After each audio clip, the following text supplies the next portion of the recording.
walking alongside the Neckar River here to the boat launch. It's just about a half a mile downriver from the main square of town.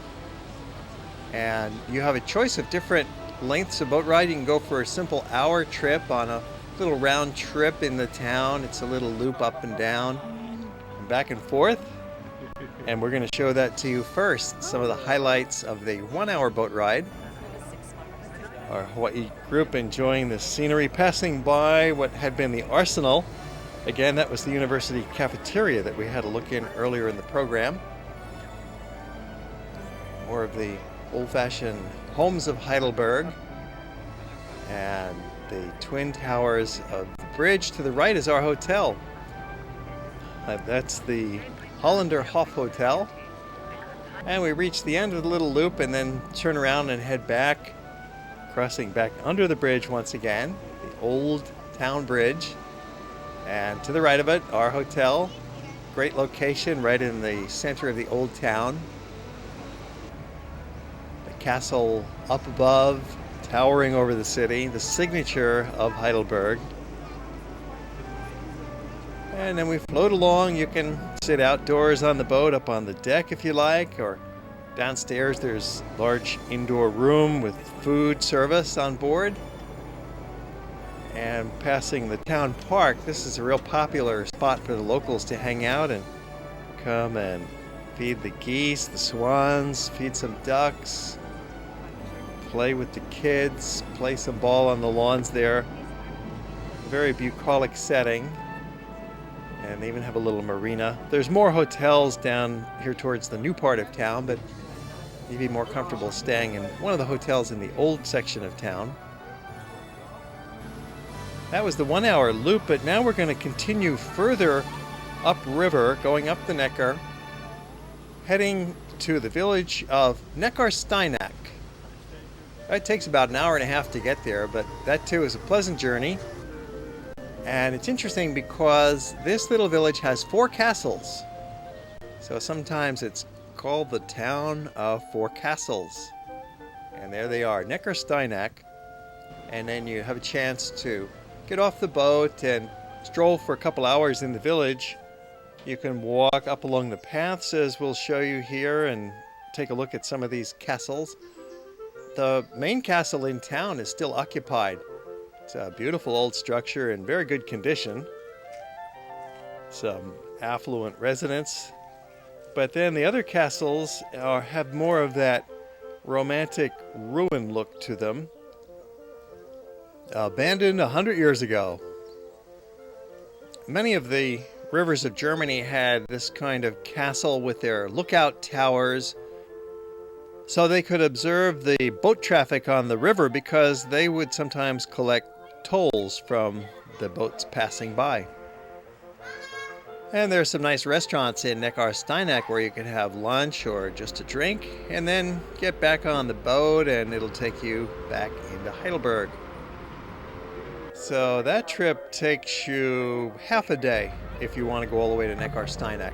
Back in town with that sweeping view of the castle. We travel throughout Europe several times a year and photograph the tours and bring them back to you as more episodes of World Traveler.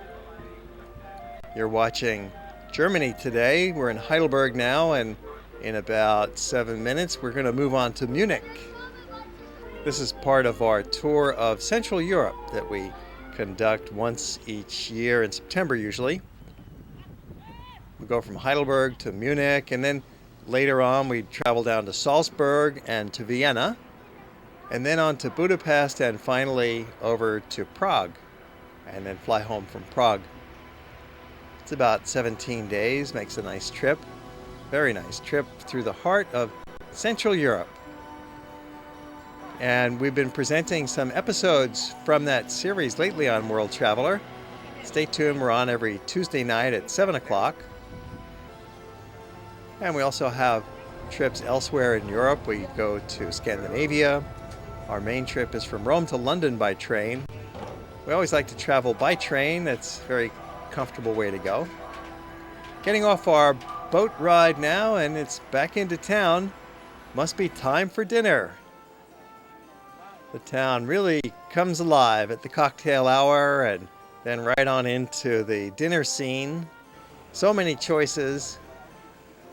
And again, people sitting outdoors, enjoying the fresh air, enjoying the people watching view and this pleasant temperature. In September like this, it's probably 65 degrees in the evening when you're having dinner, so very comfortable for sitting out if you like to. Of course, all these restaurants have got inside rooms as well. They have to deal with their winter times.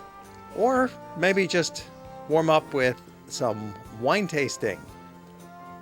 This is wine country, and we're down in this wine cellar to enjoy some German white wine.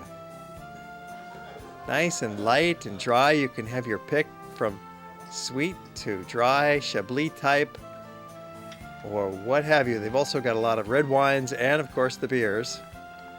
Or apple cider, if you'd rather not drink alcohol. A lot of other choices available to you here.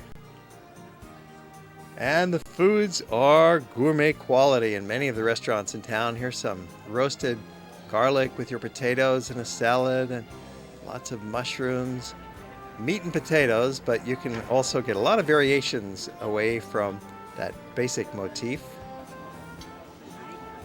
There's a restaurant right next to our hotel. Seems like on every corner there's another outdoor cafe.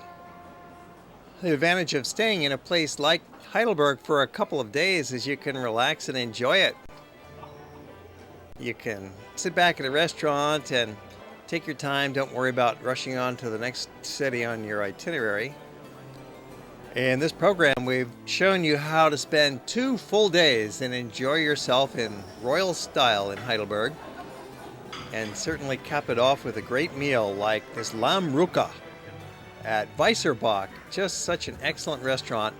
And this dish that I had, lamb, it's a lamb back called Lamb Ruka, was just about the most delicious lamb I ever tasted, with some homemade spaghetti to go with it.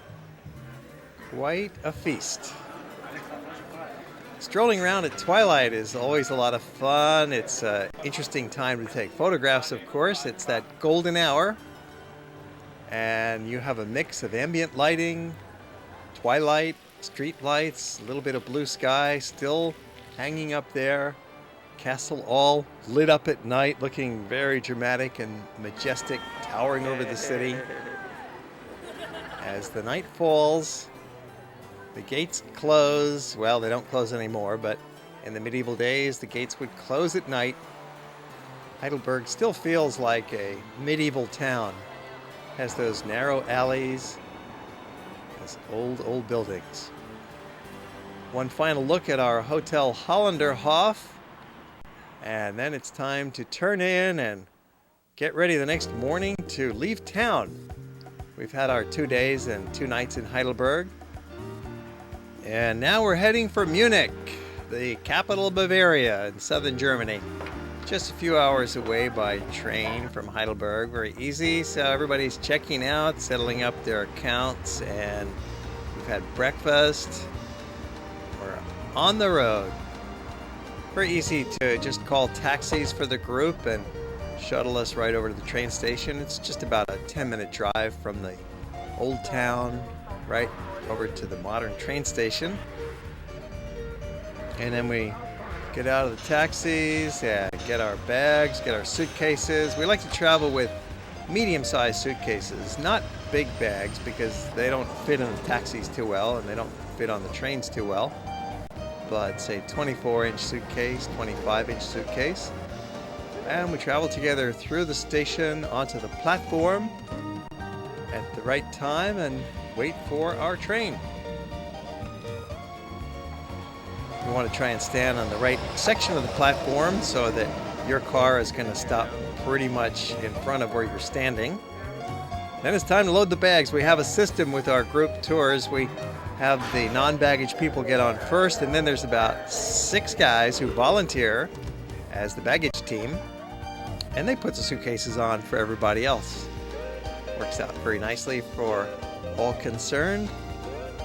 A lot of travelers use digital cameras now, and Some even travel with their laptop computers so they can transfer the pictures and play around with them in the computer.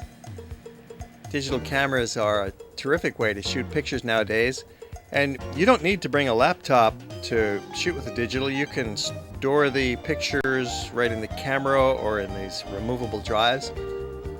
There's usually a dining car on board the train, and sometimes you even get service at your seat. That's a real luxury. And they often have a snack bar, so you can have a complete lunch or a sandwich or pack your own food if you like and have a little picnic on board the train and enjoy this beautiful scenery gliding by. Throughout Europe, the settlement pattern is clustered villages and then wide open spaces for farmland and pasture. They don't really have a lot of single-family housing suburbia, so they're able to protect their natural landscapes and keep them productive. Arriving at the Hauptbahnhof of München, the main train station,